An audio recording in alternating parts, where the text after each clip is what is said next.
নমস্কার বন্ধুরা, দেখো আজকে আমি ওলের ডাঁটা কাঁঠালের বীজ দিয়ে রান্না করব। তোমরা কে কে খাও ওলের ডাঁটা আমাকে কমেন্ট করে জানিও। দেখো এটা আমি সেদ্ধ করে নিয়েছি প্রেসারে। এটা ঝরিয়ে নেব ওলের ডাঁটা আর কাঁঠালের বীজে। কড়াইয়ে তেল দিয়ে 5 ফোড়ন আর তেজপাতা দিয়ে দেবো। এটা কড়াইয়ে দিয়ে দেবো।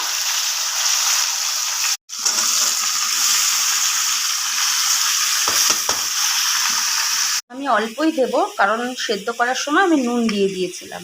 হলুদ গুঁড়ো দিলাম, ঢাকা দিয়ে দেব। বন্ধুরা, ওলের ডাঁটা আমার রেডি হয়ে গেছে, এবার আমি নামিয়ে নেব। দেখো বন্ধুরা, আমি নামিয়ে নিয়েছি। দেখতে কেমন হয়েছে দেখো, দেখতে যেমন ভালো হয়েছে খেতেও খুব ভালো হয়।